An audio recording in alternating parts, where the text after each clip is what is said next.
Kemudian berikutnya, malaikat itu tidak berjenis kelamin. Malaikat tidak ada jenis kelaminnya.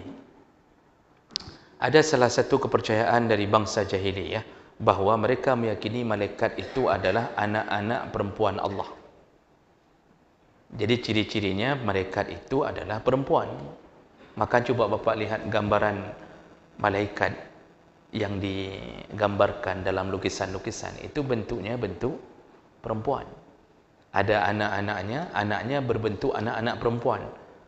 Itu kepercayaan orang-orang di luar Islam. Sedangkan dalam Islam itu tidak disebutkan oleh Allah dalam dalil manapun bahawa malaikat itu ada jenis kelamin tertentu. Dari segi bahasa, kadang-kadang Allah menyebutkan malaikat dengan gaya bahasa muzakkar. Jadi bahasa seperti laki-laki, jenis kelamin laki-laki. Jadi kadang-kadang Allah menyebutkan dengan kalimat malakun karim, jadi memakai kalimat muzakkar. Kadang-kadang Allah menyebutkan dengan kalimah muannas. Jadi fanadathul malaikah. Jadi kalimat nadat menunjukkan muannas. Iz qalatil malaikatu, qalat itu muannas. Jadi sekali disebut muzakkar, sekali disebut muannas. Ini tujuan Allah disyarah oleh para ulama bahawa sebenarnya malaikat itu tidak punya jenis kelamin. Kalau punya jenis kelamin tertentu, Allah menyebutnya dengan jenis kelamin tertentu. Makanya ayat-ayat menyebutkan tentang malaikat dalam berbagai versi. Dalam kitab Fathul Bari itu dipertegas, al-malaikatu laysa zukuran wala inasan. Malaikat itu bukan laki-laki, bukan perempuan. Wala ya'kuluna wala yashrabun. Mereka tidak makan dan minum. Wala yatanakahun. Mereka tidak menikah. Wala yatawaladun. Dan juga mereka tidak beranak. Jadi tidak ada proses regenerasi kecuali apa yang diciptakan oleh Allah Subhanahu wa ta'ala. Orang-orang yang sesat hari ini tersesat ketika mereka meyakini bahawa malaikat itu adalah kelompok yang punya jenis kelamin tertentu. Allah sebutkan dalam surat As-Saffat, fastaftihim alirabbikal banatu walahumul banun am khalaqnal malaikata inasan wahum syahidun ala innahum min ifkihim la yaqulun. Jadi kata Allah, Muhammad, tanyakanlah kepada orang-orang kafir Mekah, iaitu orang-orang jahiliyah, apakah anak-anak perempuan itu untuk Tuhanmu sedangkan untuk mereka anak laki-laki? Atau apakah kami menciptakan malaikat berupa perempuan sedangkan mereka menyaksikannya? Maksud Allah begini, aneh orang jahiliyah ini. Mereka mengatakan malaikat anak-anak perempuan Allah, padahal mereka sendiri paling tidak suka pada sama anak perempuan. Jadi dalam keyakinan jahiliyah, itu anak-anaknya Tuhan mereka, anak-anak Tuhan mereka, bukan Tuhan Allahnya kita. Itu mereka yakin itu anak-anaknya perempuan. Tapi mereka sendiri tidak suka kalau diberi anak perempuan. Tapi mereka ingin mengatakan anak Tuhan itu perempuan semua, iaitu para malaikat. Ini kan kontras, Pak. Makanya disebut jahiliyah, bangai. Mereka tidak suka anak perempuan, tetapi maksa untuk meyakini bahawa Allah itu punya anak perempuan. Kalau mereka tidak bangai, tidak bodoh, seharusnya kalau mereka yakin Allah punya anak perempuan, seharusnya kan mereka senang kalau diberi anak perempuan. Berarti ada titisan anak-anak Allah pada anak mereka, tapi tidak. Mereka bunuh anak perempuan mereka. Nah, inilah makanya kelompok jahiliyah itu tidak bisa berfikir dengan jernih. Tidak bisa berfikir dengan logika yang bisa dibuktikan. Jadi jemaah melakukan Allah Subhanahu Wa Taala, ini ciri malaikat berikutnya, iaitu malaikat tidak berjenis kelamin. Kemudian malaikat tidak makan dan minum. Dan itu kita sudah masyhur mengetahui bahawa ketika Nabi Ibrahim menyiapkan makanan berupa sapi, anak sapi yang dimasak segera untuk menyambut 3 tamunya, dan Nabi Ibrahim tidak tahu bahawa itu adalah Jibril, Mikail dan Israfil. Ketika dihidangkan makanan itu, Nabi Ibrahim mendekatkan, faqarrabahu ilaihim, didekatkan makanan. Ini maka Nabi Allah Ibrahim ini sampai diberi gelar Abu Ad-Diyafah, bapaknya para tamu. Ada salah satu gelaran Nabi Ibrahim, bapaknya para tamu. Kenapa? Dari beliaulah orang dan umat berikutnya banyak belajar tentang menghormati tamu. Hari ini diperkuat oleh Nabi. Orang yang memuliakan tamu itu bahagian daripada bukti bahawa orang itu beriman. Tapi tamu yang dihormati juga itu tamu yang tahu cara menghormati yang punya rumah. Tapi tamu yang tidak tahu cara menghormati yang punya rumah, maka tuan rumah pun tidak perlu menghormatinya. Contohnya sederhana, tamu datang jam 2 siang ke rumah orang. Di saat orang sedang istirahat. Ini tidak faham waktu bertamu. Datang bertamu jam 11 malam. Ini tidak faham waktu bertamu. Kita boleh ketika diucapkan salam, kita menjawab salam dari balik bantal kita. Boleh, Pak. Terdengar salam dari depan, sedangkan mata kita sudah seliu. Seliu itu tidak ada bahasa Indonesianya, Pak. Seliu itu cuma ada di Aceh. Antara jaga dengan pulas, Pak. Lalu kita nyaut salam dengan bibir yang bergerak cuma tanpa suara Waalaikumsalam. Kita biarkan tamu itu enggak kita bangun, bolehkah? Boleh. Itu hak kita. Tamu yang harus jaga diri. 3 kali salam tidak disahut, pulang. Jangan naik ke plafon. Jangan ngintip dari gorden. Jangan buka gorden dari balik jendela besi. Jangan sibak gorden. Lalu ngintip, lalu mengatakan, nakah go? Ada kok. Apakah anak kata utlum? Kata dia begitu. Mentang-mentang udah jadi DPR ya, kata dia begitu. Jangan, Pak. Itu tamu kurang ajar namanya. Tidak boleh. Jangan sampai menuju ke pintu belakang. Ketuk dari kandang ayam. Nanti disahut sama ayam. Waalaikumsalam, kata ayam. Jangan. Maka tamu itu juga harus punya adab.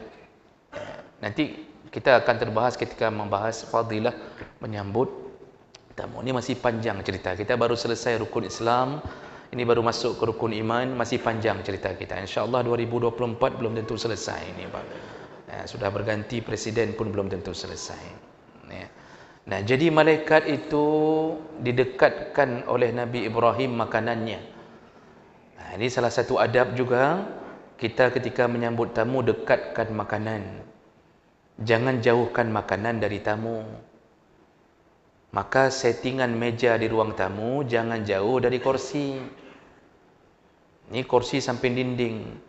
Meja di tengah-tengah ruang tamu. Sedangkan ruang tamu ukurannya 6x6. Tamu cuma bisa melihat dari jauh. Rasanya ingin ambil tapi malu, berulang-ulang bangkit, malu berulang-ulang. Air ludahnya menetes sedikit-sedikit. Tapi tidak bisa dia ambil. Itu tidak beradab. Dekatkan meja ke samping kursi. Biarkan tamu buka sesuka hati. Ambil, makanlah sesuka-suka. Nabi Allah Ibrahim 1 sapi untuk 3 tamu. Apa salahnya kita 1 ayam? Kalau datang tamu sekitar 2-3 orang. Ini ada yang 30 orang 1 ayam. Tamu. Makanya menyambut tamu itu bahagian daripada iman. Disitulah kita dapat bukti catatan dalam catatan amal kita beriman. Di saat rasa senang kita untuk menyambut tamu. Dan ini Nabi yang mengatakan, man kana yu'minu billah wal yawmil akhir falyukrim dhaifah. Barang siapa yang beriman kepada Allah dan hari akhir, maka dia ciri-cirinya salah satunya adalah dia memuliakan tamunya. Dia muliakan. Jadi dari awal kedatangan tamu itu sudah langsung memberi kode, ini jangan pulang ya, makan siang di sini ya. Ini dari awal, Pak. Ini kadang-kadang sebahagian kita nggak bilang-bilang, kita diam, bicara andalan aqua gelas. Ya. Ini bukan nyindir ke sini, ini bukan tamu ni. Jadi jangan merasa pula, oh mana mangat ustaz, aqua gelas. Enggak, ini bukan tamu kita ni. Aqua gelas enggak kasih apa-apa, lain enggak ada. Begitu tamu sudah mohon pamit, baru kita bilang, enggak makan di sini. Tamu pamit jam 12:30 mulai azan. Hana ni pajo buhino. Kata tamu, pegahan dari buno ka pegahan. Kenapa enggak dari tadi bilang? Udahlah, enggak perlu lagi lah, kami enggak menunggu lagi lah, kami beli nasi bungkus. Kita ini kurang adabnya, kurang belajar tentang beradab menyambut tamu. Lihatlah perilaku Nabi Allah Ibrahim. Setelah Nabi Allah Ibrahim mendekatkan dan mereka ternyata menjawab, kami tidak makan, kami tidak minum. Di situ timbul rasa khawatir Nabi Ibrahim. Siapa ini? Khawatirnya maksudnya ini ada rencana buat jahat atau tidak nih? Karena perampok enggak mau makan, Pak. Itu syarah tafsirnya. Nabi Ibrahim merasa takut bukan karena ketahuan bahwa itu sudah tahu itu malaikat. Begitu mereka enggak makan minum, timbul rasa khawatir. Ini ada rencana buat jahat. Karena orang kalau enggak buat jahat, datang makan. Pencuri tidak makan. Perampok tidak makan. Kadang mereka enggak mau memikirkan makan. Yang penting barang kita diambilnya. Lalu mereka mengatakan bahawa kami adalah utusan Allah. Disitulah baru tenang hati Nabi Allah Ibrahim. Jadi jemaah mereka Allah, malaikat tidak makan dan minum. Kemudian malaikat itu selalu, malaikat itu juga berbicara. Jadi berikutnya malaikat berbicara. Dan ini banyak sekali dalil-dalil pembicaraan Allah dengan malaikat. Wa idz qala rabbuka lil malaikati inni ja'ilun fil ardi khalifah qalu, malaikat jawab, ataj'alu fiha may yufsidu fiha, kenapa engkau menciptakan makhluk yang akan berbuat kemungkaran, kerusakan di muka bumi? Ini selalu menjadi tanda tanya banyak orang. Kenapa malaikat tahu bahawa kita akan merusak di muka bumi? Terbukti memang merusak di muka bumi itu bukan merusak tanaman, bukan merusak pepohonan, tebang sembarangan, buang sampah sembarangan. Itu kecil sekali yang merusak itu di sisi Allah. Kita ini kan selalu diajarkan jangan tebang pohon sembarangan, jangan buang sampah sembarangan, jangan buat paret itu macet, macam-macam. Itu bahagian akhlak. Tapi orang mengira hari ini itu yang dimaksud merusak. Tidak, Pak. Sekarang kita tanam pohon, lakukan reboisasi. Kalau saat terjadi musibah, terjadi juga, hancur juga yang kita tanam semuanya. Setelah tsunami, orang menanam pohon mangrove untuk menahan derasnya air kalau tsunami terjadi kembali. Kalau Allah seandainya memberi azab, itu mangrove-mangrovenya ipepa medum. Orang buat macam-macam, jangan tebang ini, jangan gundulkan hutan, nanti jangan bakar, macam-macam. Itu hebat kali kita jaga alam ni, pintar sekali kita mendesain alam ini. Tetap kalau datangnya azab bagi Allah dalam 0, sekian detik, Allah bisa hancurkan segala-gala. Jadi bukan itu merusaknya manusia. Rusak manusia kapan? Ketika dia melakukan maksiat sehingga Allah murka kepadanya. Lalu rusaklah bumi dengan kemurkaan Allah akibat memberi azab pada manusia. Jadi rusaknya itu maksiat. Maka orang hari ini kalau dapat azab seharusnya mikir maksiat apa yang telah kita lakukan. Bukan mikir bagaimana cara menanam pohon kembali. Itu orang yang tanam pohon kembali rata-rata enggak solat juga, Pak. Itu tanam pohon dari jam 9, pakai spanduk besar-besar, Pak. Program tanam 2000 pohon. Dibesarkan, buat spanduk, kirim brosur macam-macam, dihadiri oleh pejabat-pejabat, oleh aparat-aparat, hadir semuanya tanam pohon ramai-ramai. Waktu duhur azan, hanam tiro itu mayang pi. Nyan model orang tanam pohon hari ini. Dia pikir sudah bagus dengan tanam pohon. Padahal ketika dia dengar azan, dia datang ke masjid, dia salat, pohon itu bisa tumbuh sendiri. Kaum Sabah itu gara-gara taat pada Allah, pohon tumbuh sendiri, berbuah sendiri, ranum sendiri, waktu panen jatuh sendiri ke atas keranjang yang di bawah di atas kepala. tidak ada nyamuk di Sabak. Baca tafsir Ibnu Katsir. Tidak ada hama. Tidak ada apapun. Tak perlu semprot pestisida. Tidak serbu apapun. Tidak perlu. Kenapa? Semua taat pada Allah. Semua taat pada Allah. Makanya panen gagal, maksiat. Makanan jadi racun, maksiat. Selalu kita dihantui dengan penyakit yang berasal dari makanan karena maksiat kita. Kalau taat tidak akan begitu. Tidak akan begitu. Itu yang malaikat kenapa tahu bahawa maksiat manusia ni akan terjadi? Kenapa dia yang mengatakan ke Allah? Nah, kalau baca tafsir, tidak mungkinlah malaikat lebih tahu daripada Allah. Jadi apa jawabannya? Malaikat itu tahunya dari Allah. Nah, jadi ahli tafsir mengatakan itu yang dipamerkan Allah dalam Al-Quran itu pembicaraan di awal. Setelah itu ada pembicaraan-pembicaraan yang tidak ditulis Allah di dalam Quran agar manusia mau berfikir. Makanya jawabannya Allah yang memberitahu, ini makhlukku ini, anak Adam ni nanti, itu suka merusak di muka bumi.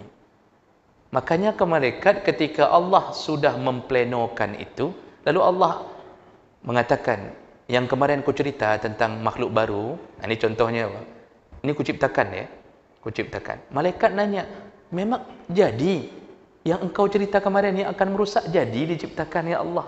Itu tafsiran itu yang paling kuat.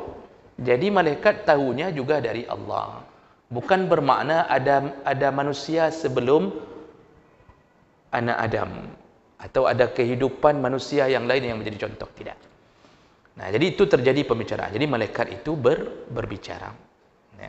Dengan Nabi, malaikat bicara. Bukti tadi hadis-hadis menyebutkan malaikat bicara. Dengan kita tidak diizinkan untuk langsung berbicara. Tapi kita mengetahui pergerakan melalui Al-Quran dan hadis-hadis Nabi SAW.